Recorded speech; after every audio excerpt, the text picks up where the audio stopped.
그럼 간략하게 네. 왜 그 오피스텔 사셨는지. 우선 오피스텔을 이제 사려고 생각을 했었고, 그러면은 과연 어디가 괜찮을까라는 생각을 하잖아요. 그랬을 때 가산이 이제 막 IT 쪽 회사로 바뀌고 그런 단지를 형성한 게 막 그렇게 오래됐다고 생각이 안 들어서 네. 일단 그쪽의 회사 단지 수는 최소 10년 내지 20년은 쭉 갈 거라고 생각을 했었고, 그렇지. 그렇기 때문에 일단 회사 근처에 집이 있는 걸 전 되게 좋다고 생각을 해서 네. 가산 안에 있는 오피스텔을 우선 찾아왔습니다. 그러면서 교통편도 괜찮아야 되고, 근데 가산 그 센트럴 프루지오는 역에서는 조금 거리가 있지만 네. 바로 앞에 또 이제 뭐 버스가 다닌다던가 그런 것도 되게 괜찮다고 생각을 했고, 일단 가장 좋았다고 생각을 한 거는 그 밑에 단지 구성이 너무 잘 돼 있는 거예요. 상가? 네. 아, 저도 봤어요. 상가 구성이 너무 잘 돼 있는데 사실 맞아. 혼자 살다 보면 그런 게 가장 중요하잖아요. 그래서 거기서 어쩌면 너무 괜찮고, 그쵸. 미용실, 네일샵, 밥집 뭐 다 있잖아요. 편의점. 다 있잖아요. 세탁소까지. 거기를 사실 벗어날 일이 크게 없을 수 있겠다라는 생각이 들어서 너무 괜찮다는 생각을 해서 매수를 하게 됐습니다. 사실 이제 산 금액보다 제가 한 800만 원 비싸게 샀어요. 오늘도 전화가 왔어요. 네. 다른 거 사겠냐고. 500만 원, 사신 금액보다 500만 원 더 비싼데 그리고 제가 사겠다 했었어요. 그래서 잘 사신 것 같다는 생각이 들고, 그 이제 다른 앞에 인터뷰했던 분은 네. 램킨 프로지어를 사셨단 말이에요. 똑같이 네. 가산동인데 그런 데서 좀 관점의 차이가 있는 것 같아요. 저는 이제 세대수가 더 중요하다. 입지도 중요하지만 세대수가 많으면 자체적으로 입지를 만든다. 네. 라고 생각해서 매수를 했던 거고, 말씀하신 것처럼 대단지다 보니까 네. 너무 잘 돼 있어요. 네. 그 뒤에가 아파트 단지예요. 맞아요. 그래서 도서관도 있고 뭐 배달 음식 시켜 먹을 것도 많고 해서 살기는 좋을 것 같아요. 네. 그리고 또 하나 그 지하철역 얘기를 하셨지만 사실 거기 사는 사람들은 다 그 디지털 단지 거기서 일하시는 분들인데 굳이 지하철을 탈까 이 생각도 들더라고요. 맞아요. 네. 뭐 친구들 만나러 갈 때는 탈 수도 있겠지만 마을 버스가 직진만 하면 네. 다 직장을 가니까 그 상관이 없다 생각이 들더라고요. 잘 사신 것 같아요. 아우, 감사합니다. 또 사실 생각은 없으세요? 가산이요? 네. 가산은 좀 이렇게 조금 그 매매가가 좀 절대적으로 낮거나 갭이 좀 적으면은 살 의향은 조금 있습니다. 아직도 분양가 회복을 못했어요. 그렇다고 하더라고요. 저도 그거는 사가지고 안 팔고 네. 장기 보유하고 월세 돌리려고 그런 생각이 있어요. 왜냐면 연식이 새 거니까. 네, 맞아요. 이렇게 내가 지금 1억 5천에 샀지만 네. 나중에 2억이 됐어.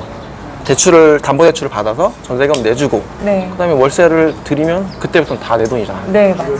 2년, 3년 뒤에 그런 생각을 가지고 저도 산 거죠. 또 하나, 강남역 이번에 사셨잖아요. 네. 대본은 없는 거지만 네. 어제 샀습니다. 어떤 단지에 사셨죠? 그 강남역 써낸빌 강남도 인피니트. 신논현역. 네, 맞습니다. 신논현역. 왜 사셨어요? 우선 그 강남에 가진다는 그런 게 너무 일단 컸었는데 처음에 시작은 그거였죠. 상징성. 그렇죠. 처음에 시작은 그걸로 시작을 해서 그러다 내가 알아보니까 이 강남역 오피스텔인데 이 가격과 사실 뭐 신림, 뭐 당산, 그러니까 뭐 여러 가지 좀 강북 쪽 가격이 되게 절대적으로 비슷하더라고요. 그쵸. 네네. 이 말이 안 된다니까요. 그거 좀 웃기잖아요. 땅값이 다른데. 그러니까. 그래서 그거부터 좀 재미있더라고요. 재미있었고 월세 나가는 걸 보니까 뭐 제가 거기 신당동 쪽에도 알아봤었는데 예를 들어 신당동에서 30년 된 오피스텔이 가격 방어가 될까? 그러니까 월세적으로 봤을 때 안 되죠. 네. 근데 강남역은 되더라고요. 네. 내려가진 않아요? 30년이 됐는데 막 월세가 6, 70 하고 있더라고요. 수요가 그만큼 많구나. 그렇죠. 그리고 또 나가고 그런 거 봤을 때 내가 뭐 이거 10년, 20년 가지고 있어도 괜찮겠다. 그리고 거래가 계속 되겠다라는 생각이 들어서 일단 또 강남 거기 써낸빌도 그 호가보다 좀 낮은 게 있길래 이제 빠르게 계약금을 넣었습니다. 얼마 하셨어요? 공부하는. 2억 3,400. 진짜요? 네. 2억 3,400? 호가가 2억 4,900 이러던데. 맞아요. 근데 그러니까 갭이 조금 있는데도 그냥 불구하고 조금 질렀던 게 왜? 진짜요? 호가가 좀 적어서 제가 오늘 오늘 입찰일인데 맞아요. 안 했던 이유가 네. 호가랑 너무 가격 차이가 안 나더라고요. 네, 네. 내가 굳이 이거를 약찰로 해가지고 받을 바에는 일반 매매가 낫겠다. 그쵸, 근데 그쵸. 그 가격이면 진짜 살만한 것 같아요. 그죠. 약간 부담이 조금 적었던 이유도 있는 것 같아요. 네. 그 전세가 얼마예요? 전세가 지금 아니면 1억 9천. 그러니까 안고 사신 거라? 네, 1억 9천 정도. 만기 연체예요. 만기가 10월 정도였던 것 같아요. 올 10월? 네네. 그럼 그것도 못 내면 네, 맞아요. 어떡하지? 그래서 일단 어. 5% 정도 하고. 5% 하면 괜찮겠다. 네네. 1,000만 원 올라가는 거니까. 이렇게 16억 같아요. 근데 제가 그것도 물어보고 싶었어요. 아이파크가 있잖아요. 네. 거기는 전용 28제곱미터란 말이에요. 거의 2배에 가까운 네. 면적인데 금액대는 한 5천만 더 보태면 살 수 있는 금액대예요. 맞아요. 근데 왜 현대 서나임베를 하신 거예요? 일단 당연히 저도 아이파크 네, 사고 네. 싶고 여전히 사고 싶지만 네. 그 당시에 일단 그냥 절대 가격이 너무 비싸다고 생각을 한 거예요. 제 기준에서는. 네. 그리고 그러니까 어쩌면 이것도 그 리스크를 못 하는 거죠, 제가. 절대 가격이 좀 너무 비싸다고 생각을 했고 네. 사실 실제로 사려고 문의를 하니까 바로 그 자리에서 한 2천원 올리시더라고요. 그러니까 그리고 위치적이나 이런 걸로 다 비슷하고 연식이 일단 가장 최근인 이걸로 대체를 해볼 수 있겠다라는 생각을 좀 했습니다. 갑자기 딴 질문이긴 한데 오피스텔 임차인으로서 앞이 꽉 막힌 뷰는 어때요? 그냥 아예 그냥 싹 건물 뷰야. 맞다 손이 닿는 뷰. 쉽진 않을 것 같아요, 마음이. 임차인으로서도. 네. 임차인으로서 이게 머리로는 알거든요. 이거 사실 필요 없다. 내가 잠만 자는데. 그렇지만 막상 또 이제 직접 계약을 하려고 보면 그게 조금 마음에 많이 걸릴 것 같아요. 왜냐면 아이파크 거기 있잖아요. 네. 북향으로 된 거. 네, 네. 2억 9천인가? 맞아요, 그거예요. 그게 갭이 2천밖에 안 돼요. 살만한데 네. 도저히 벽뷰. 그건 벽뷰는 맞아요. 저도 그건 사봤어요. 맞은편이나 있는데 네. 고층이야. 그래서 이렇게 보면 하늘이 보여. 그거는 제가 샀거든요. 근데 아예 저층 벽뷰는 네. 좀 그런 것 같아요. 그쵸. 그거 못 사겠더라고요. 그래도 오르긴 오를 거예요. 맞아요. 제 생각에. 너무 이게 넓고 좋더라고요. 직접 보셨어요? 아니, 뭐 평수가. 평수가? 28이면은 애도 키. 애도 키요. 지금 본인한테 부족하다고 느껴지는 부분은 부동산 투자할 때. 이게 가장 큰 문제예요.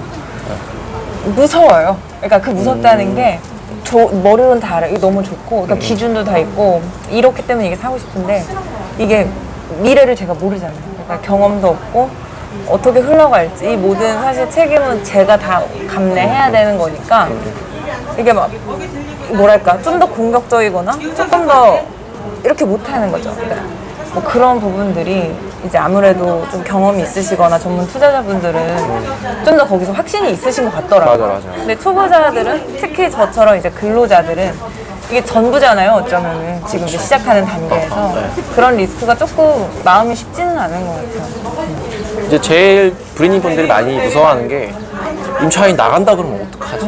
보증금 나 2억 없는데 사실 그 집은 임차인 집이야 사실 어떻게 내주나 그런 고민을 많이 하시고 네. 떨어지면 어떡하지? 그러니까 떨어질 것 같진 않고 보증금 내어드리는 거는 다 어떻게든 되더라. 돈을 끌어모으면은 아까 네. 말씀하신 신용대출 마이너스 통장 해도 충분하고 그게 아니어도 대출이라는 게 어디선가는 받아줘요. 아무리 규제가 삼엄해도 어디선가 대출이 돼요. 그러니까 대부업을 24%를 받아서라도 일단 내어주고 이렇게 하는 방법도 있고 협상력이 결국에 문제인 것 같아요. 네. 임차인이랑 협상하고 이제 은행도 알아보고 은행이랑도 협상하고 이런 게 그 능력이 키워지면 그런 것도 이제 별거 아니구나 네. 이런 거 알고 한 사이클을 돌려보는 게 중요한 것 같아요. 2년. 네, 두 번째는 뭐 이것도 다 조금 비슷한 맥락이긴 한데 요런데 괜찮아 보이는데 하지만 아직 뭐 예를 들어서 개발이 안 됐다든지 혹은 네. 아직 이렇게 집중을 못 받은 곳에 대해서 거기도 제가 확신이 없는 거죠. 신도시 이런데 뭐 하남미사 뭐 이런 거. 맞아요. 하남미사라든지 뭐 혹은 뭐 미래 개발될 것만 같은 것들 있잖아요. 그런 데는 이제 뭘 기준으로 내가 여긴 되겠다 안 되겠다 이렇게 받아들여야 되는지 잘 모르겠어요. 그렇군요. 뭐 간단하게 설명을 드리면 부동산이라는 건 지역성이 있어요. 지역성이 뭐냐면 옆에가 오르면 쟤 따라올라요. 그러니까 되게 쉬워요. 어떻게 사시면 투자가. 강남 오르는 거 보고 옆에 강동구 사면 같이 오르는 거예요. 네. 강동구 오르는 거 보고 하남 이사하면 따라오는 거예요. 그래서 저는 지금은 아직은 순서는 아니지만 그런 신도시도 결국에는 다 오른다라고 보는 것이. 근데 서울이랑 너무 멀리 떨어진 데 있잖아요. 네. 뭐 파주, 네네네. 평택, 천안 이런 데는 그 지역성에서 많이 좀 멀어지기 때문에 과연 오를까? 이런 생각이 좀 저도 회의감이 드는 거죠. 아직까지는. 제가 생각하는 거죠. 뭐. 5호선 어떻게 보시느냐. 대우한강 베네시트라고 거기 샀는데 8호선 하남 미사? 좀 모르겠어요.